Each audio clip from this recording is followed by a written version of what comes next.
जो लग्नाच्या गोष्टीवर चर्चा करत असताना लग्न कशी जुळली पाहिजेत या विषयावर आपण प्राधान्यक्रमाने चर्चा करत असतो आणि कुणाची फसवणूक होऊ नये हे सुद्धा आपण यातून सातत्यानं सांगण्याचा प्रयत्न करत असतो. त्याच्यासाठी मात्र जे काही लग्नाच्या बायोडाटाचा जे काही परिचय आम्ही तुम्हाला सांगणार आहे आणि त्यातून तुमचंही लग्न जुळण्यास हमखास 100% मदत होईल.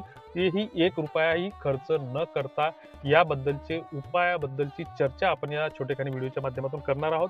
तेव्हा या चॅनलवर जर तुम्ही पहिल्यांदाच असाल तर हे चॅनल सबस्क्राईब केलं नसेल तर सबस्क्राईब करा, लाईक करा. आमचे विचार किंवा आमची जे काही भाष्य आहे ते आवडलं नाही तर डिसलाईक करा. त्याच्या खाली तुम्हाला काही चांगल्या वाईट कमेंट करायच्या त्या कमेंट करा. आमचं काही एक म्हणणं नाही. पहिल्यांदा ही गोष्ट समजून घ्या की प्रत्येक व्हिडिओमध्ये आम्ही सातत्यानं सांगत असतो आणि आताही तेच सांगतो. बरेच जण असं म्हणतात की तुम्ही एकच गोष्ट तीनदा कशाला सांगता, तर ते सांगावं लागतं कारण समाज खूप हा विसरभोळा आहे की कुठल्याही गोष्टीसाठी आम्ही कुणालाही पैशाची मागणी करत नाही. गेल्या 6 वर्षापासून या माध्यमातून काम करत असताना 600-700 लग्न या माध्यमातून जुळलेली आहेत. तरी सुद्धा आमच्या माध्यमातून लग्न जुळतात किंवा आम्ही लग्न जुळतो असा दावा आम्ही कुठेच करत नाही किंवा कुठल्याच गोष्टीचं श्रेय घेण्यासाठी आम्ही हे काम करत नाही. लोकांची, गोरगरिबांची लग्न जुळली पाहिजेत. हे एक पुण्यकर्म आहे. या हेतूनं मदत व्हावी या हिशोबानं आम्ही एक पुण्य समजून हे काम करत असतो आणि मग हे करत असताना याच्यात आमचे ₹4-2 स्वतःच्या खिशातले खर्चही होतात. तो भाग वेगळा. मात्र हे करत असताना आमच्या माध्यमातून लग्न जुळतात किंवा आम्ही लग्न जुळतो असा दावा आम्ही कुठेच करत नाही किंवा कुठल्याच गोष्टीसाठी आम्ही कुणालाच पैशाची मागणी करत नाही. ही गोष्ट आपण पहिल्यांदा ध्यानात घेतली पाहिजे. दुसरी गोष्ट महत्त्वाची अशी की विवाह संस्थेकडे नोंदणी केली, पैसे भरले, गरीब घरच्या मुली, कमी शिकलेल्या मुली, अनाथ आश्रमातील मुली हे सगळे डोक्यातील फॅड काढून टाका कारण ही फक्त फसवणूकच. त्याच्यातून तुम्हाला फसवणुकीशिवाय तुमच्या हातात काहीच पडणार नाही. आता राहिला विषय लग्न जुळण्यासाठी आम्ही काय करू शकतो, वैयक्तिक स्तरावर काय करू शकतो, सामूहिक स्तरावर काय करू शकतो, समाज म्हणून समाज आमचा तुमचा काय करू शकतो, या 2-3 गोष्टींवर आपण त्या ठिकाणी चर्चा करणार आहोत. त्याच्यानंतर जे काही तुम्हाला आम्ही जे काही परिचयासाठी जे काही बायोडाटा पाठवणार आहे तर त्याची पद्धत तुम्हाला तुमच्या इनबॉक्समध्ये कशा पद्धतीने आम्ही ते बायोडाटा देणार आहे याबाबतची माहिती सुद्धा व्हिडिओच्या शेवटी देणार आहोत. तेव्हा या व्हिडिओवर शेवटपर्यंत टिकून राहा. आता पहिली गोष्ट, लग्न जुळत नाही ही ओरड आता सार्वत्रिक झालेली. ही समस्या कुठल्याही एका गावखेड्याची नाही, कुठल्याही एका शहराची नाही किंवा कुठल्याही एका विशिष्ट समाजाची नाही. ती सगळ्यांची समस्या झालेली आहे आणि प्रत्येक जणच त्या समस्येकडं गांभीर्यानं पाहतो आहे. मात्र त्याच्यावर सोल्युशन काढायला कोणीच तयार नाही. कारण आपण फक्त एकमेकांना दोष देतो, मोकळे होतो की मुलींच्या अपेक्षा वाढल्या, असं झालं, तसं झालं, हे झालं, ते झालं, अमुकजीनं असं केलं पाहिजे, तमुकजीनं असं केलं पाहिजे. आता बरेच आमचे काही व्हॉट्सअपचे ग्रुप येतं तर त्याच्यावर बरेच जण खाली कॉमेंट्स करतात किंवा त्याच्यात मेसेज टाकतात की या ग्रुपवर मुलींचे बायोडाटे येतच नाही, तर असंच नाही, तसंच नाही.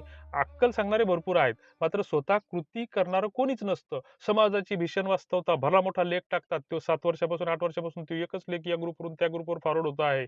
40 नंतर लग्न, अमकं ढमकं टमकं. हा व्हिडिओ पहा, 4-4 ग्रुपवर, 10-10 ग्रुपवर शेअर करा. अरे शेअर केल्यानं जर असे लोक सुधारले असते तर याच्या आधी कीर्तनानंच सुधारले असते. कारण 700 वर्षापूर्वीची जी काही संत विचाराची जी काही परंपरा आहे, समृद्ध अशी परंपरा आहे, तर ती परंपरा सुद्धा आपण मातीत घातलेली आहे की नाचू कीर्तनाचे रंगी आमचे नामदेव महाराज सांगतात ज्ञानदीप लावण्यासाठी आणि त्या कीर्तनाचा सुद्धा आपण बाजार करून ठेवलेला आहे. नुसते सप्ते उभे करतो आणि त्याच्यातून लोकांकडून वर्गण्या जमा करतो. मात्र समाजासाठी आपण काहीच करत नाही. ही तुमची आमची अवस्था झालेली आहे. तो वेगळा विषय आहे, त्याच्यावर आपल्याला बोलायचं नाही. तर असो, वैयक्तिक स्तरावर आम्ही काय करू शकतो? तर वैयक्तिक स्तरावर तुम्ही एकतर आमच्यासोबत जोडू शकता की आमचे जे काही WhatsAppचे ग्रुप आहेत तर त्या ग्रुपचा तुम्ही ॲडमिन बनलं पाहिजे, हे आवाहन आम्ही प्रत्येक वेळेस करत असतो. आणि मग ॲडमिन होऊन तुम्ही सुद्धा कंट्रोल केला असतं. तुम्ही स्वतःच्या लग्नासाठी जरी त्याच्यात येत असाल, तर बाकीचं कोणी गुड मॉर्निंग, गुड नाईट वगैरे किंवा अक्कल सांगणारे व्हिडिओ टाकत असतील, तर अशा पोस्ट आपण डिलीट केल्या पाहिजे किंवा त्यालाच रिमूव्ह केलं पाहिजे. त्याच्यानंतर आपण स्वतःच्या लग्नासाठी जर प्रयत्न करत असाल, तर आपल्या नात्या-गोत्यात मित्रपरिवार भरपूर असतो ओळखीचा. तर ओळखीतला सुद्धा आपण एखाद्या नातेवाईकाचा बायोडाटा तिथं त्या ग्रुपवर मुलीचा टाकला पाहिजे. काय फरक पडतो? हां. त्याच्यानंतर ही जर प्रत्येकानं कृती केली, तर आपल्याकडे जर 500 मेंबर असतील, 500 लोकांनी जर 500 पैकी 100 लोकांनी जर हे डोक्यात घेतलं, 2 मिनिटाचा वेळ जर स्वतःसाठी दिला, तर कुठेतरी बदल होऊ शकतो. मात्र त्याच्यासाठी सकारात्मक विचार करणं आवश्यक आहे. दुसरीकडे हे जर नसेल करायचं, तर तुम्ही वाढदिवसाच्या निमित्तानं किंवा इतर कार्यक्रमाच्या निमित्तानं 4, 6, 10 मित्र एकत्र येतात. एकत्र आल्याच्या नंतर बाकीच्या रिकाम्या गोष्टीसाठी आपल्याकडे भरपूर वेळ असतो. रात्रभर रील पाहतो आपण. रात्रभर नको ते व्हिडिओ पाहतो, चॅटिंग करतो, डेटिंग करतो, इत्यादी बऱ्याच भानगडी करतो. मात्र आपण टूरवर जातो, इकडं जातो, तिकडं जातो, रिकामा हिंडायला जातो, मित्र-मित्र एकत्र पार्ट्या करतो. मात्र हे करत असताना जर 5 मित्र एकत्र येत असतील आणि त्यांनी जर ठरवलं, की आपल्याला दररोज संध्याकाळी 7 ते 9 या वेळात स्वतःसाठी, या ग्रुपसाठी 10 मिनिटाचा वेळ द्यायचा. मग 5 मित्र काय करू शकतात, तर 5 मित्र बरंच काही परिवर्तन करू शकतात. हे अनेकांचे अनुभव आहेत, हे संतांचे विचार आहेत, हे महामानवांचे विचार आहेत, की जर एकत्र आलो तर चांगला उद्देश ठेवून जर आपण करायचं ठरवलं तर बरंच काही करू शकतो आणि समाज म्हणून तर आपण बरंच काही करू शकतो. तर काय करू शकतात? 5 जणांनी मिळून एक WhatsAppचा ग्रुप तयार केला. त्याच्या प्रत्येकाच्या मोबाईलमध्ये हजार-हजार नंबर सेव्ह असतात.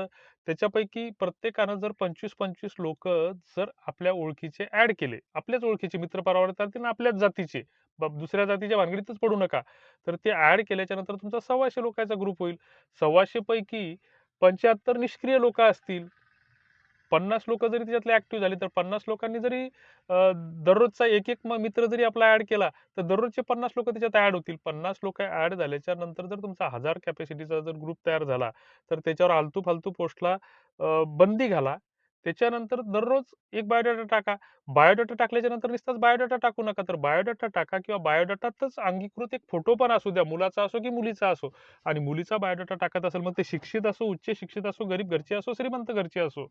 आणि मग अशातून काय होईल, की जी काही आपली नात्यागोत्यातली लोकं आहेत, तर ती होतं काय, लग्न जुळतात कशी, की आमच्या एका ॲप्लिकेशनवर 4-5 वर्षाच्या आधी एक बायोडाटा आला. तो होता बुलढाणा जिल्ह्यातला. मुलगा होता वाशिम जिल्ह्यातला. त्यांनी आमच्यासोबत संपर्क केला. म्हटलं हे लग्न, कारण आमच्या भरोश्यावर तर कोणी मुलगी देणारच नाही. कारण मुलीच्या बापाला, कारण समाजावर विश्वास राहिलेला नाही. तर तो आमच्या म्हणण्यावर कशाला तो मुलगी देईल? मग त्यानं तो तिथे त्या बुलढाणा जिल्ह्यातील तालुक्याच्या ठिकाणी आपला कोणी ओळखीचा नातेवाईक वगैरे आहे का? अरे तुमच्या शेजारच्या गावात अशी-अशी मुलगीचा बायोडाटा बघितला होता. पहा बरं लिंक लागते काय का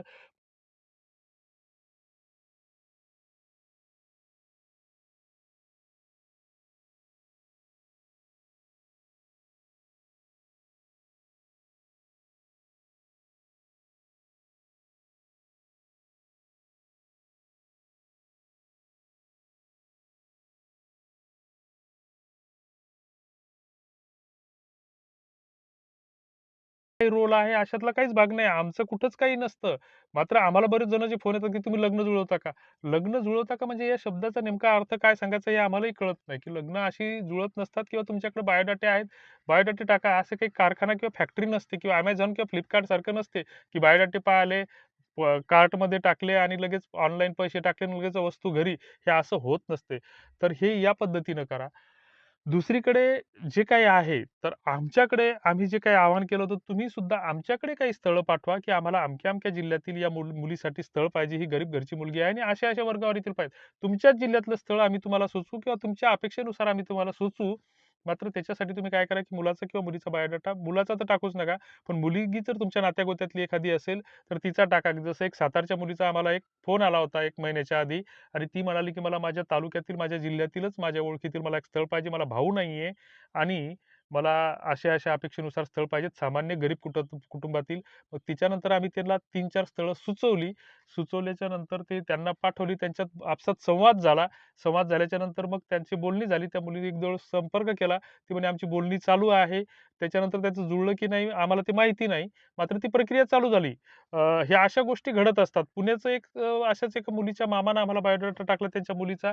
ते म्हणत ग्रुपवर प्रसिद्ध करू नका. मात्र काही स्थळं असतील तर सुचवा. त्यांच्या भागातली आम्ही त्यांना काही सुचवली, मात्र त्यांच्या ती पसंत नाही पडली आणि त्याच्यानंतर आता 8-15 दिवसाच्या आधी त्यांचा फोन आला, की ते आमच्या भाचीचं लग्न झालं. शक्य झालं तर लग्नाला या. छोटेखानीच लग्न ठेवलेलं आहे. अशा गोष्टी घडतात. तर असो, तुम्हाला सुद्धा आम्ही काही बायोडाटा तुमच्या भागातील मुलींचे, गरीब मुलींचे आमच्याकडे प्राप्त होणारे पाठवू.